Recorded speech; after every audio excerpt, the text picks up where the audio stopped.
Welcome to The Missing Lens, brought to you by MSME Success Headquarters. And I'm Ganika, your scale architect. In this series, we don't talk about how to grow your business, but we look at why growth slows down even when everything looks like it should work. So let me ask you something. In your business today, does it feel like there are multiple things that can grow, but nothing is growing fast enough? Work is happening, opportunities are there, ideas are there, but growth feels scattered? Because most growth decision does not start with clarity. They start with a gut feel. This looks promising. This can work. This market is good. So we start adding one more direction, one more opportunity, one more offering, and everything makes sense on its own. But together, it creates something else, noise. Now understand this carefully. Noise is not lack of work. Noise is too many things running together without clarity of impact. And this is where most founders get stuck because everything they are doing feels valid. Now here is where it gets interesting. When founder feel this confusion, they assume the problem is operations. My team is not aligned, execution is weak in our business. Our processes are not strong there yet. But that is not the real problem. Operation is not the noise. Operation is the foundation of your business. Real problem is you do not know what deserves to grow. A true CEO does not try to grow everything. A true CEO knows one thing clearly. What is the strength of this business that must be multiplied? Not improved, not fixed, multiplied. Now ask yourself, do you know what is the one strength in your business that should be scaled aggressively? Or are you still exploring multiple directions to see which one works? Now, this is where Walgreens become important because they were in the same situation. Before we go into what they did, let's understand this properly. Today, Walgreens is one of the largest pharmacy retail chain in US. Thousands of stores across cities, across neighborhood, part of a global network. But it did not start like this. It started as a small pharmacy, local customers, simple business, and then came growth. And with growth came choices. Same choices every founder faced, more products, more categories, more ways to grow. During its rise, the business was led by Charles R. Walgreen III. Commodity business, multiple ways to grow, multiple levers available. They could improve margins, add categories, run promotion, expand segments. Everything looked promising, but they did not move on gut feel. They stepped back and asked, what is the one strength we can build this business around? They realized something very important. Their strength was not product, it was access. Being close to the customer, easy to reach, always available. Now, this sounds simple, but here is what made it powerful. They did not just identify it, they committed to it, which means they stopped treating other growth options as equal. They removed importance from everything else. Not because the options was wrong, but because they were distractions to them. Now come back to your business. You also have multiple options, multiple good ideas, multiple promising directions. A manufacturer, three product lines running, all have demand, but none is scaled fully. A service business, different type of projects, all are bringing revenue, but execution is inconsistent. A doctor, multiple treatments are being offered in his clinic, but no clear positioning. Everything is working, but nothing is sharp.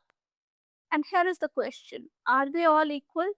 Are you treating all the deliveries equal, all the opportunities you have in your business equal?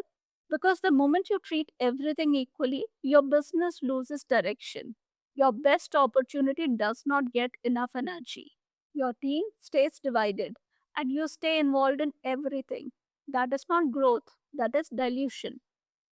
Now in India, this becomes even stronger because every opportunity matters, every client is important, and every direction feels useful. So we don't choose, we continue, and slowly business becomes scattered and slow. Now sit with this. In your business today, what is truly driving your growth? Not contributing, driving.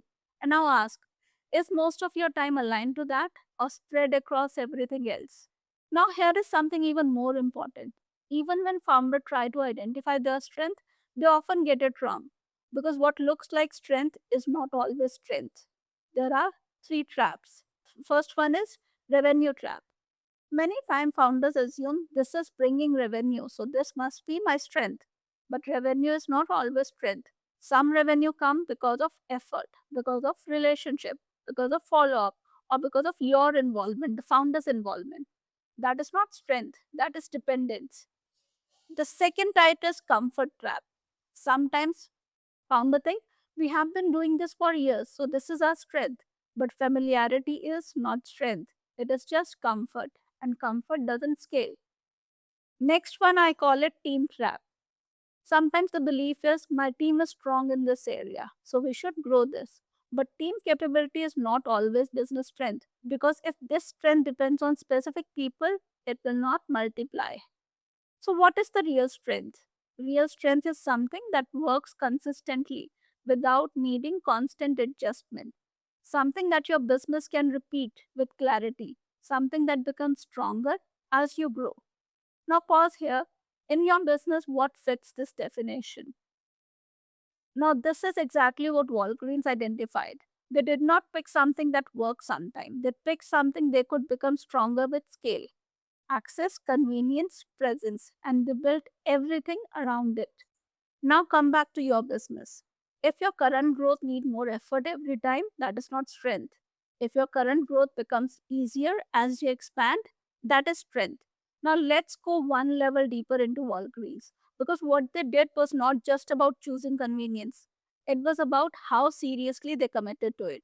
They did not treat it like one of many priorities. They treated it like the only priority that matters, which means every decision, every expansion, every investment was aligned to that one direction. Store locations were chosen for accessibility, expansion was driven by reach, presence was the strategy. They were not experimenting, they were building dominance. Now, if you look at this from India, from a customer lens, this may not feel impressive because convenience is everywhere. Quick commerce deliver in minutes. Pharmacies are available at every corner.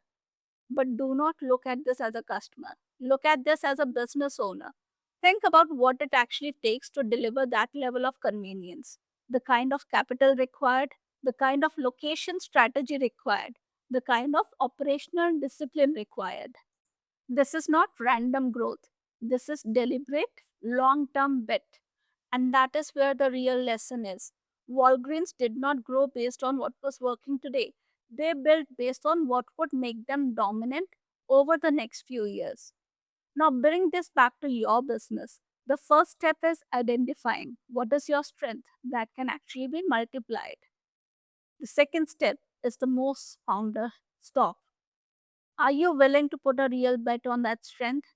And more importantly, are you willing to stop giving equal importance to everything else? Because this is not about gut feeling, this is about clear strategy. Not for this month, not for this quarter, but for the next few years of your business. That is how CEO thinks. They don't plan growth based on what is visible today. They design how the business should dominate over the next 8, 10, 12 quarters. Now ask yourself, do you have that clarity or are your decisions still driven by what comes up week by week? And that is the difference between growing a business and building a business that grows. Now, here is the reality. Being a founder, it is a very lonely place. You hear a lot of things. Someone says, focus here. Someone says, expand there. Someone says, build systems. Everything sounds right. But the real challenge is, how do you connect all of this to your business? Because what worked for someone else will not directly work for you. Different stage, different structure, different reality. And that is exactly where most founders get stuck. Not because they don't have ideas, but because they don't have the clarity. And that is what we work on inside Founder Reset. We don't teach frameworks, we don't give generic strategies. We work with you to see your business clearly and build your growth roadmap based on your reality. Because until that clarity is built, you will keep trying different things. But once it is built, your decisions start aligning, your focus becomes sharper, and growth start making sense. So if you're at that stage where your business is working but direction is still not clear, this is exactly where you should step in. So before you move ahead from here, pause for a moment. In your business today, do you really know what is driving your growth? Or are you still moving in multiple directions, hoping one of them will scale? Because if that clarity is not there, more effort is not going to fix it. More ideas won't fix it. Even better execution will also not fix it. You will just grow slightly better inside the same confusion. And that is exactly the difference. Some business grow with effort, but very few grow with clarity. And the moment you see clearly, you don't try to grow everything. You start building around what actually works. And if you are at that stage where you feel your business has potential, but the direction is not sharp yet, that's exactly what we work on inside Founder Reset. Not adding more ideas, but helping you see what is real growth and what is just noise. Because once that becomes clear, growth doesn't feel scattered anymore. It starts compounding. So, here is the only question I will leave you with. Is your business actually growing, or are you still figuring out what will grow? See you in the next episode.